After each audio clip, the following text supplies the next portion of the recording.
Hoje eu quero trazer uma palavra para vocês. Pessoal, isso aqui, obrigado. Vocês estão vendo aí o título da minha mensagem? Está vendo aí o título da mensagem? O que está escrito aí? Pode ficar tranquila, não vou falar da minha esposa, tá? A mensagem não é sobre ela, tá? Pode ficar. Me vieram perguntar, pastor, o senhor vai falar da tua esposa? Eu falei, não vou falar sobre ela. Pode ficar tranquilo que a mensagem não é sobre isso. Mas eu vou falar sobre história, e eu gosto muito de história. Sempre gostei muito de história, e eu tenho o sonho de um dia de visitar lugares históricos, no Brasil e fora do Brasil. Tenho sonho, eu fico fascinado de ver fatos históricos, lugares históricos, museus.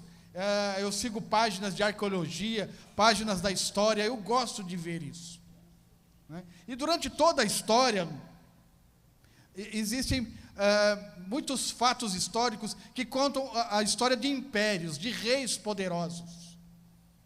E esses homens poderosos que tiveram grande poder nas suas mãos, todos eles têm uma característica muito interessante. Todos eles acham que são eternos, que não vão ser derrubados nunca, que são intocáveis, né? Que são como Deus.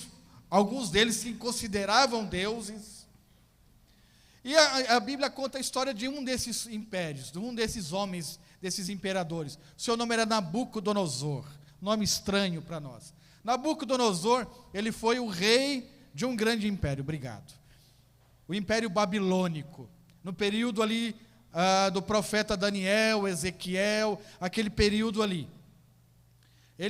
Esse Império Babilônico, ele tinha uma característica, eles deportavam, tiravam o povo da sua terra, como eles fez com os judeus, tirou o povo dali e levou para a sua região, e ali não só escravizava, mas eles aculturava aquele povo na sua cultura babilônica, tinha que se misturar na sua cultura.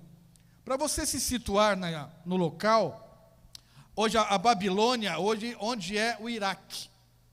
Você pode abrir um mapa aí na internet, né, no seu computador, no seu celular, você vai ver a região do Iraque, onde no passado foi o Império Babilônico. Tanto é que eu estava falando de história, que existem muitos sítios arqueológicos lá no Iraque, que essas escavações eles vão mostrando muitos monumentos, muitas construções, colunas perfeitamente preservadas do Império Babilônico e depois do Império seguinte, que foi o Império Persa. Então aquela região da Babilônia, do Iraque, onde foi a Babilônia. E ali, Nabucodonosor fortaleceu o Império Babilônico. A Babilônia foi uma cidade muito grande para a época, e a gente vai ver aqui, ele tinha construções imensas no Império Babilônico. E essa história conta, eu estava falando da história de um rei, a loucura de um rei. E aí vocês vão entender por que o título da minha mensagem é aquele que manda. O rei Nabucodonosor, ele pensava que ele mandava na história. Ele pensava que ele tinha o controle de tudo, que ele podia fazer o que ele queria, porque ele se achava um Deus, um poderoso. Vamos ler essa história.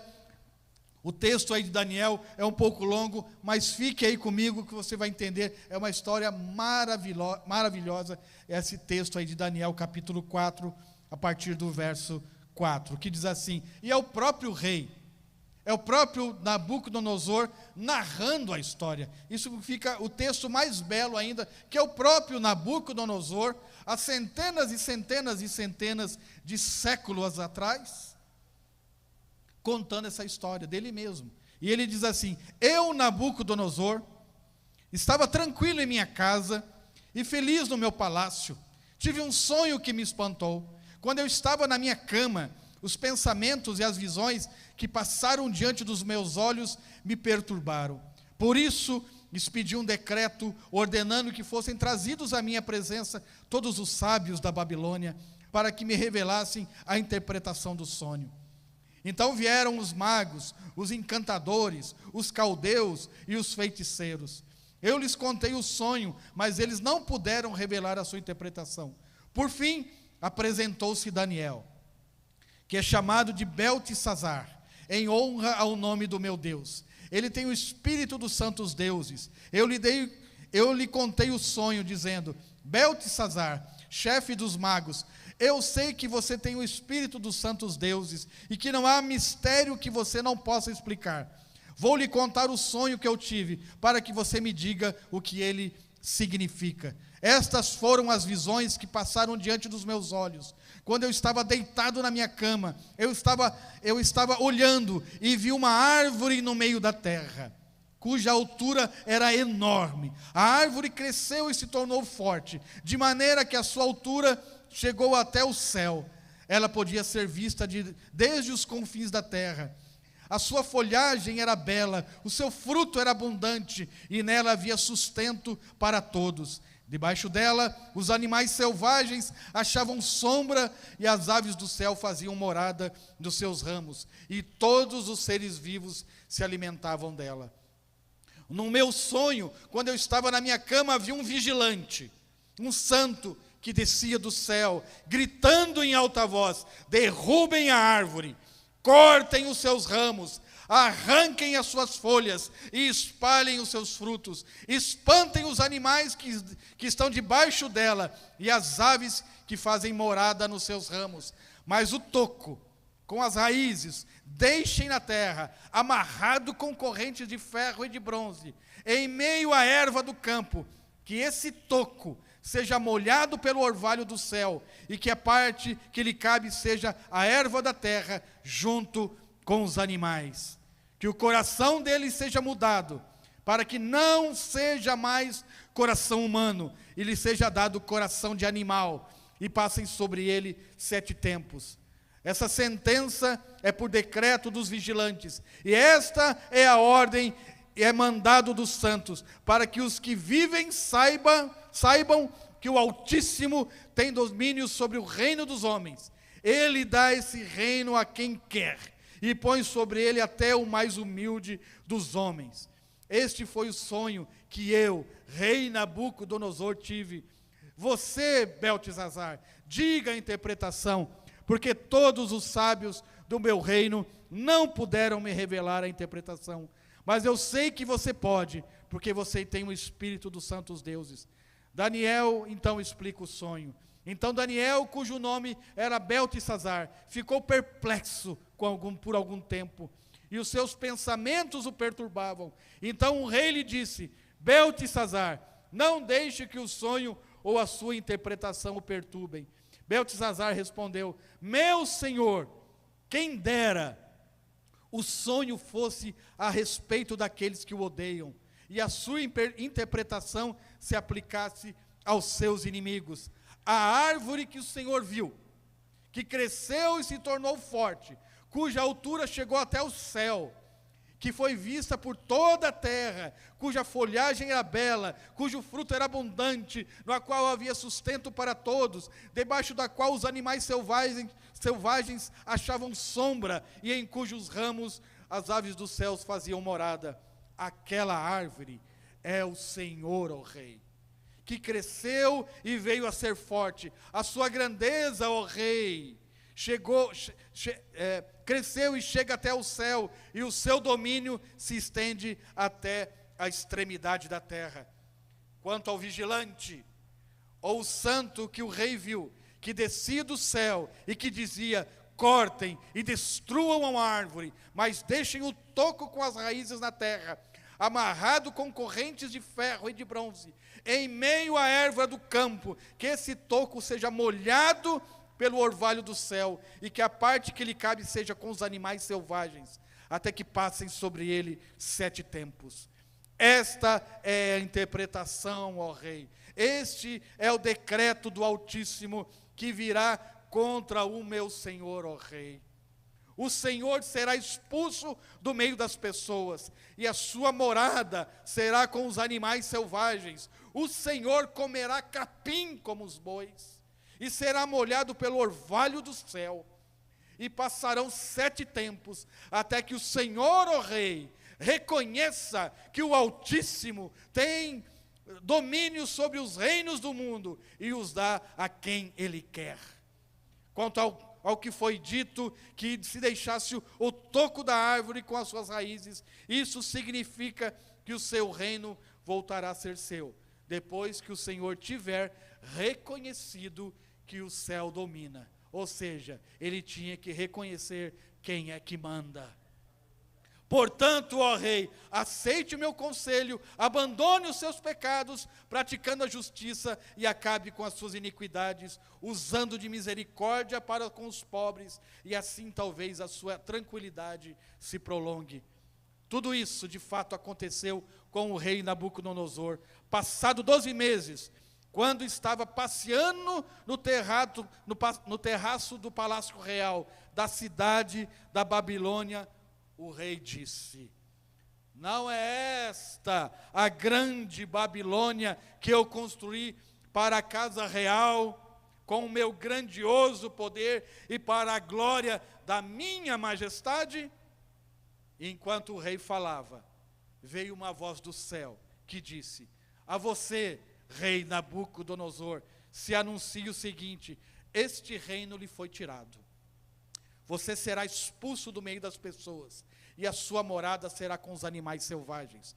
Você comerá capim, como os bois, e passarão 7 tempos, até que você reconheça que o Altíssimo tem domínio sobre os reinos do mundo, e os dá a quem Ele quer. No mesmo instante, se cumpriu a palavra sobre Nabucodonosor. Ele foi expulso do meio das pessoas e começou a comer capim como os bois. O seu corpo foi molhado pelo orvalho do céu, até que lhe cresceram cabelos como as penas das águias, e as suas unhas como garras de aves. Mas ao fim daqueles dias, eu, Nabucodonosor, levantei os olhos ao céu, recuperei o entendimento, então eu bendisse o Altíssimo, e louvei e glorifiquei aquele que vive para sempre. O seu domínio é eterno, o seu reino se estende de geração em geração. Todos os moradores da terra são considerados como nada, e o Altíssimo faz o que quer com o exército do céu e com os moradores da terra. Não há quem possa deter a sua mão, nem questionar o que ele faz. Neste tempo, recuperei o entendimento, e para a dignidade do meu reino, recuperei também a minha majestade e o meu resplendor. Os meus conselheiros e os homens importantes vieram me procurar. Fui restabelecido no meu reino, e a minha grandeza se tornou ainda maior. Agora eu, Nabucodonosor, louvo, engrandeço e glorifico ao Rei do céu, porque todas as suas obras são verdadeiras, e os seus caminhos são justos. Ele tem poder para humilhar os orgulhosos. Que texto, não é, amados? Que texto riquíssimo. Que texto maravilhoso. Toda vez que eu leio esse relato, eu me arrepio de temor. Que experiência teve esse homem? Nabucodonosor, rei da Babilônia, foi um império muito poderoso nesse período de Daniel. E como eu falei, eles deportavam os povos conquistados para a sua terra e ali os aculturava. A cidade da Babilônia, no período do governo de Nabucodonosor, ela cresceu muito, foi muito ampliada, tornando-se a maior cidade do mundo da época.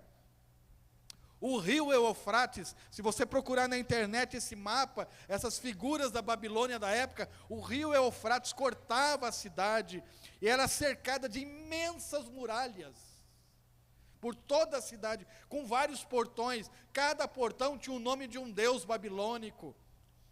Você já deve ter ouvido falar dos jardins suspensos da Babilônia. Então, nesse período, havia já prédios de andares, 6, 7 andares, na cidade da Babilônia, e em cada andar era colocado um jardim. Então era grande, imensa a sua cidade. A cidade ficou famosa pela sua arquitetura, com palácios e um grande templo ao deus babilônico chamado Marduk. A cultura babilônica era cercada também de muita magia, muita feitiçaria, muito encanto e muita astrologia. Veja que o profeta Daniel fala sobre o próprio rei Nabucodonosor.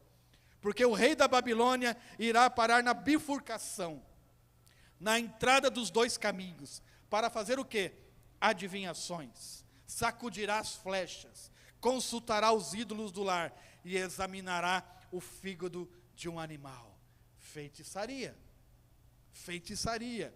É muito interessante, apesar de tudo isso, de toda essa iniquidade, Daniel fala para Nabucodonosor, que você se arrependa dos seus pecados e das suas iniquidades. Então Nabucodonosor era um homem muito iníquo, e muito envolvido com feitiçaria, mas é interessante Deus usar este homem poderoso, de um império tão poderoso, num período tão icônico, e a história de Nabucodonosor nos fala até hoje. No capítulo 2, se você ler o capítulo 2 de Daniel, ele teve um outro sonho, que era de uma grande estátua, e cada parte da estátua é feito de um material, e cada parte daquele material representa um império, tanto o império babilônico, outros impérios que viriam após ele. E a Bíblia fala que todas essas histórias apontam para o Apocalipse e o reino eterno de Cristo.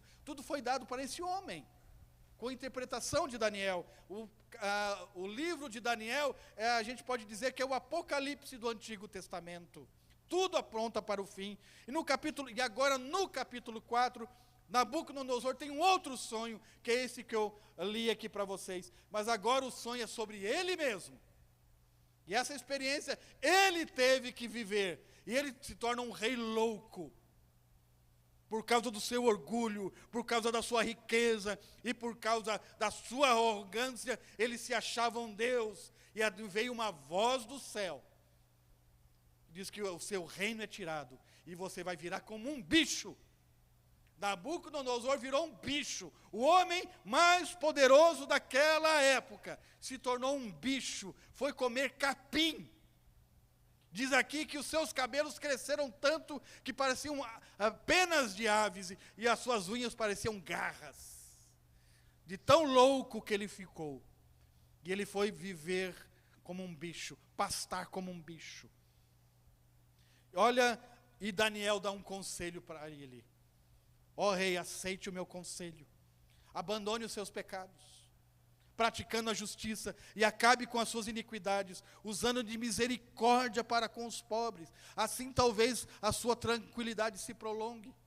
Daniel era um dos principais conselheiros dele, e ele dá esse conselho para Daniel: se arrependa. Se arrependa. A mudança sempre foi e sempre vai ser através do arrependimento. Se não há arrependimento, não há mudança de vida. E essa foi a proposta para Nabucodonosor: arrependimento. Foi a mesma pregação de João Batista: arrependei-vos. Jesus também prega: arrependei-vos. E a Daniel fala para Nabucodonosor: se arrependa. Passou um ano. Passou-se um ano, e o rei passeando, dando um rolé lá no seu palácio real, olhando para a sua glória, olhando para a sua cidade, e ele se orgulha e diz para si mesmo, adorando a si mesmo: não é esta grande Babilônia que eu construí para a minha glória e para a minha majestade? Amados, após essa declaração, aquele que manda, esse é o título: aquele que manda, aquele que tem um governo de tudo e todos, aquele que tem a história na sua mão, se revela para esse homem orgulhoso e arrogante. E aí no capítulo 4, do versículo 31 ao 33, veio a voz do céu, e fala a Nabucodonosor: o teu reino foi tirado, você será expulso, e você vai comer capim como os bichos. Você vai passar por 7 tempos, que pelo que a gente sabe, são 7 anos, que Nabucodonosor viveu como um bicho, louco, pastando, vivendo no meio do mato, comendo capim. e se parecendo com um animal, de tanto foi a loucura por causa da sua arrogância. E 3 lições nós aprendemos com Nabucodonosor, que ele nos ensina com essa história dele. A primeira, não existe, amados, em toda a história, não existe e jamais existirá um poder maior que o Senhor. Jamais vai existir um poder maior que o Senhor. Nada nós podemos, nada nós fazemos, nada nós somos sem a graça de Deus. Tudo que nós somos, tudo que realizamos e tudo que temos são realizadas e conquistadas unicamente pela graça e misericórdia de Deus. Quando nós achamos que temos o controle, quando que nós achamos que conquistamos as coisas pelas nossas forças e nos orgulhamos disso, pode acontecer talvez uma coisa não igual a essa, mas pode acontecer algo na nossa vida que é para nos ensinar qual é o nosso lugar. E nós vamos ver aqui qual é o nosso lugar. Pode acontecer uma experiência de perder tudo, para Deus mostrar quem é que manda na nossa vida. Todo aquele que toma a decisão de seguir a Jesus, se você tomou a decisão de seguir a Jesus, deve ter isso em mente. Jamais em tempo algum deve olhar para as jornadas vitoriosas como se fossem conquistadas por si próprio.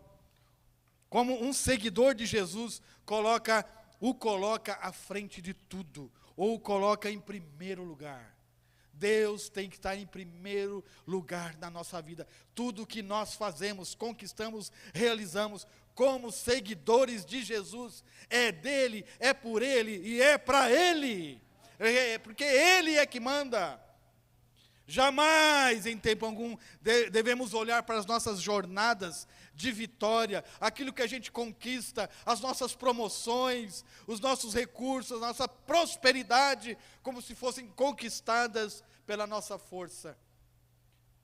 Um seguidor de Jesus o coloca à frente de tudo, porque é dele e é por ele. João, capítulo 15, verso 4 e 5 diz assim, Jesus falando, permaneçam em mim, e eu permanecerei em vocês. Como o ramo não pode produzir fruto de si mesmo, se não permanecer na videira, assim vocês não podem dar fruto, se não permanecer em mim. Eu sou a videira, vocês os ramos. Quem permanece em mim e eu nele, esse dá muito fruto, porque sem mim, nada a gente pode fazer. Sem ele, a gente não pode fazer nada. Sem Jesus, nós não somos nada. E o próprio Nabucodonosor fez essa declaração. O Altíssimo, ele tem o controle. E o povo, os homens, não são nada na mão do Senhor. Então, através de Nabucodonosor, nós aprendemos isso. Segunda coisa que nós aprendemos com ele, ninguém na terra ou no céu tem a maior glória que o Senhor Deus. Ninguém. A Bíblia fala sobre Salomão, o rei Salomão, diz que o próprio Jesus disse, que ninguém se vestiu como Salomão, mas ninguém, amados, em toda a história, tem a maior glória que o Senhor Deus, e todo aquele, gravem isso, já aconteceu e sempre vai acontecer, todo aquele que se levanta para se exaltar, se levanta para cair. Todo que se levanta para se exaltar, se levanta para cair. Me lembrei agora, não está aqui na mensagem, me lembrei de Herodes, Atos fala desse Herodes, de um dos Herodes, que ele se levantou, a mesma coisa, foi para o seu alpendre e ficou lá se gloriando, e o povo falava, não é a voz de um homem, é a voz de um Deus, e ele achou que realmente ele era um Deus, e na hora ele caiu morto, comido de bicho, porque se exaltou, se achando um Deus. E no capítulo 4, verso 29 ao 33, diz assim, que 1 ano se passou, e Nabucodonosor não deu ouvidos ao conselho de Daniel, e se orgulha, e dá essa declaração que eu já li aqui, você será expulso da Nabucodonosor. E você vai virar um bicho, como um bicho. Vai virar como um animal louco. As pessoas vão olhar para você e vão achar, esse homem é um louco. E no mesmo instante acontece isso com ele. Outro personagem da Bíblia que aconteceu isso também foi expulso. O próprio Satanás. O inimigo das nossas almas. E o profeta Ezequiel conta essa história. Veja aí, capítulo 28, verso 13. Diz assim, olha que história linda. Essa história, essa narrativa aqui. Olha como é contada essa história sobre esse querubim. Ele era chamado de querubim da guarda real. Era Satanás. Você estava no Éden. Olha só Ezequiel contando. Lá no jardim, na criação. Você estava no Éden, jardim de Deus, e se cobria de todas as pedras preciosas, sárdio, topázio, diamante, berilo, ônix, jaspe, safira, corbúnculo e esmeralda. Era a riqueza da vestimenta deste querubim. Os seus engastes e ornamentos eram feitos de ouro e foram preparados no dia em que você foi criado. Você era um querubim da guarda, que foi ungido, separado. Eu o estabeleci, o Senhor está falando. Você permanecia no Monte Santo de Deus e andava no meio das pedras brilhantes. Você era perfeito nos seus caminhos, desde o dia em que foi criado, até que se achou iniquidade em você. Na multiplicação do seu comércio, você se encheu de violência e pecou. Por isso, ó querubim da guarda, eu o profanei e lancei fora do monte de Deus. E eu o expulsei no meio das pedras brilhantes. Você ficou orgulhoso. Olha aqui, o orgulho. Sempre tem o orgulho. E a palavra de Deus diz que o orgulho, ele precede a queda. A queda, ela é precedida pelo orgulho. E que por causa da sua formosura, corrompeu a sua sabedoria, por causa do seu resplendor. Por isso eu o lancei por terra, e eu o coloquei diante dos reis, para que o contemplem. E pela multidão das suas iniquidades, e pela injustiça do seu comércio, você profanou os seus santuários. Por isso fiz sair de você um fogo, que o consumiu, e o reduzi a cinza sobre a terra, e aos olhos de todos os que o contemplam, expulso da presença de Deus. Querubim, perfeito, mas se orgulhou, e foi expulso. Não permanece na presença, o orgulhoso não fica na presença de Deus. Na presença de Deus está aqueles humildes. Jesus diz, ele nos diz, aprendei de mim que sou manso e humilde. O orgulhoso não fica na presença de Deus. Porque a nossa vida, amados, a nossa vida, a sua vida, ela é como um sopro, como uma neblina. Isaías capítulo 40 fala que a nossa vida é como uma planta, que hoje existe e amanhã é queimada, é murcha, é queimada. E Tiago capítulo 4, versículo 14 diz aí, ó, vocês nem sabem o que acontecerá amanhã. Alguém sabe? A gente acha que a nossa segunda-feira está tudo agendadinho. A gente acha que está lá, pronto, amanhã vai acontecer isso.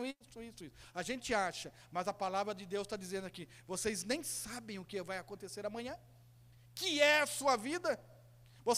Vocês são como uma neblina que aparece por um pouco de tempo e depois a gente acha que tem o controle da vida. Meus amados, tudo pertence ao Senhor. Olha o que Paulo fala em Romanos 11:36, porque dele e por meio dele são todas as coisas. A ele seja a glória para sempre. A glória pertence só a ele. E como eu já falei, todos aqueles que se levantam e se gloriam, se levantam para cair. E eu faço uma pergunta para você nesta noite. Quem é que está no comando da sua vida? Respondendo à pergunta da mensagem, quem é que manda na sua vida? Quem é que está no controle da sua vida? Em quem ou no que você está confiando? A sua confiança tem valor? A sua confiança são coisas? A sua confiança estão em coisas passageiras? No emprego, na sua posição, na conta bancária, na sua força, na sua saúde? Em que você confia? E como eu li no texto aqui, a nossa vida é como uma neblina. Hoje existe, mas amanhã vem o sopro de Deus. E não existe mais. Lucas 12, Jesus conta uma história. Tenham cuidado e não se deixem dominar por qualquer tipo de avareza, porque a vida de uma pessoa não consiste na abundância dos bens que ela tem. A nossa vida não consiste pela nossa conta bancária. A nossa vida não consiste pelas coisas que nós conquistamos. E Jesus contou uma parábola dizendo: o campo de um homem rico, um fazendeiro rico, produziu com abundância. Então ele começou a pensar: que farei com tanta riqueza? Pois não tenho onde armazenar a minha colheita. Até que eu disse: já sei, destruirei os meus celeiros, construirei outros maiores, e aí armazenarei todo o meu produto e todos os meus bens.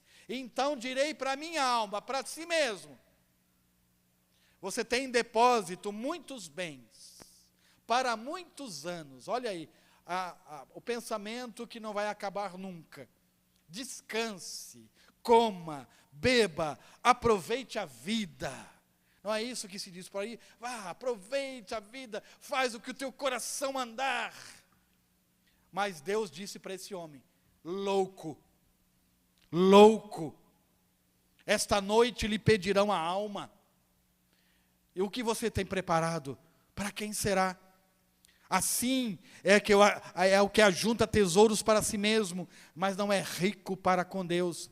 E faço novamente a pergunta: em que você tem confiado? O rei Nabucodonosor achava que a sua posição era intocada. E era um grande engano. E a terceira coisa que nós aprendemos com ele: o rei reconhece que aquele que tem todo o poder, aquele é o que manda de verdade. E no capítulo 4, 34 e 35, ele teve que fazer essa declaração: mas no fim daqueles dias, eu, Nabucodonosor, levantei os olhos do céu.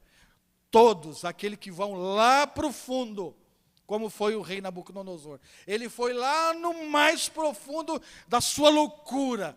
Ele foi lá para baixo de um poço de loucura, de humilhação a tal ponto, diz a palavra, que ele se tornou um bicho, mas foi lá baixo, mas muito baixo. E quando se chega no mais baixo da vida, só existe um lugar para olhar. Só existe uma direção para olhar, é olhar para cima. É olhar para aquele que manda. E foi o que Nabucodonosor fez. Olhei e bendisse o Altíssimo, e louvei e glorifiquei aquele que vive para sempre. O seu domínio é eterno, o seu reino se estende de geração a geração. E ele diz que todos os moradores não são nada. Não são nada. E ele diz aqui: não há quem possa deter a sua mão, e nem questionar o que ele faz. Nabucodonosor teve que aprender qual era a sua real posição. Ele teve que aprender qual é o seu lugar. Deus disse para ele: sou eu que manda. Não é você, não é o seu poderio, não é a sua posição, não é o seu poder, a sua riqueza. Sou eu que tenho o controle da história. E Jesus nos ensina pela palavra, Paulo nos ensina no capítulo 2 de Filipenses, qual é a nossa posição. E sabe qual é a nossa posição? Olha o que Paulo nos ensina: tenham em vocês o mesmo sentimento que houve em Cristo, pois ele, subsistindo em forma de Deus, não julgou como usurpação o ser igual a Deus. Antes, a si mesmo, ele fez o quê? Se esvaziou. Jesus, Rei dos reis, Senhor dos senhores, Criador de tudo e de todos, ele diz que ele se esvaziou. Ele assumiu uma forma de servo. Essa é a nossa posição. Essa é a nossa posição, servos. E ele se tornou em semelhança de homens, e reconhecido em figura humana. E ele diz aqui que ele se humilhou, tornando-se obediente até a morte de cruz. Jesus foi reconhecido como um servo. Lembram que Jesus lavou os pés dos discípulos? Isso era papel de um servo, de um escravo. Jesus nos deu exemplo, vocês têm que fazer igual a mim. Então essa é a nossa posição. E o apóstolo João também tem uma outra visão maravilhosa da nossa posição também, lá no capítulo 4, dos anciãos, dos 24 anciãos, que havia um trono.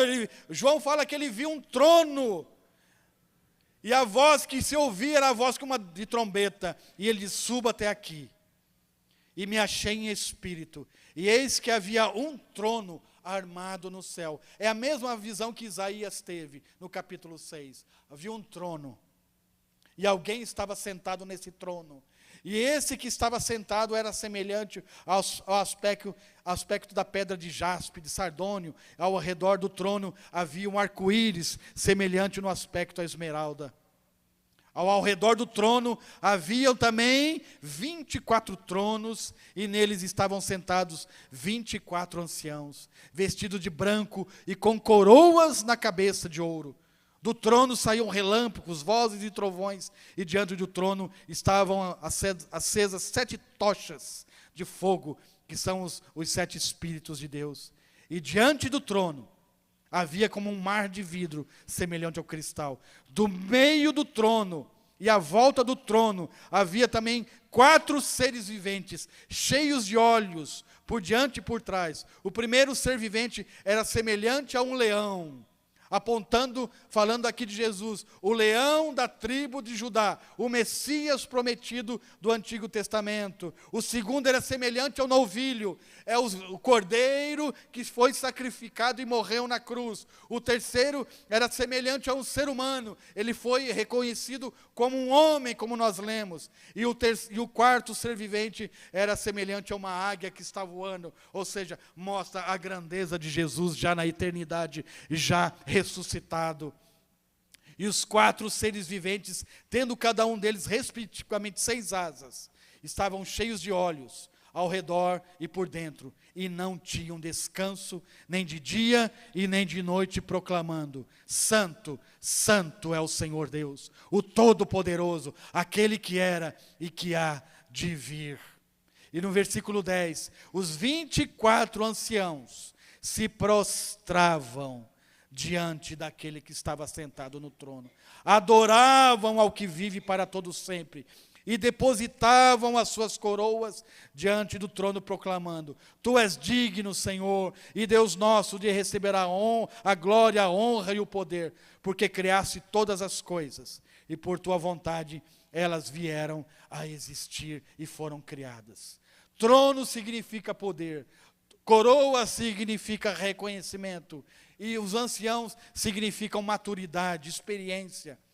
E todos esses 24 anciãos, revestidos de poder e de honra, e com a sua maturidade, eles pegavam as suas coroas e depositavam diante do trono de Cristo, e reconheciam que Ele é o Senhor, que Ele é o que manda, é Ele a glória. E encerrando aqui, amados, Paulo também nos dá uma declaração de quem é Jesus.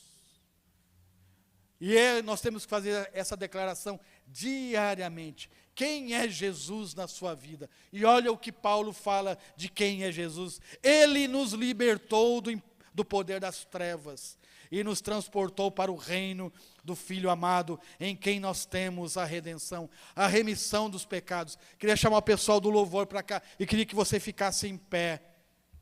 E escuta isso, o que a palavra diz do Cordeiro. E eu queria que você glorificasse a Deus enquanto a palavra do Senhor é lida.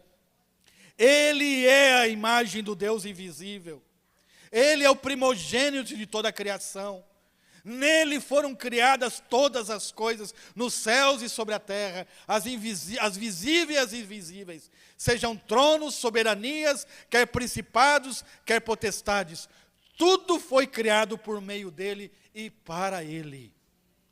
Ele antes de todas as coisas, nele tudo subsiste. Ele é o cabeça do corpo, que é a igreja.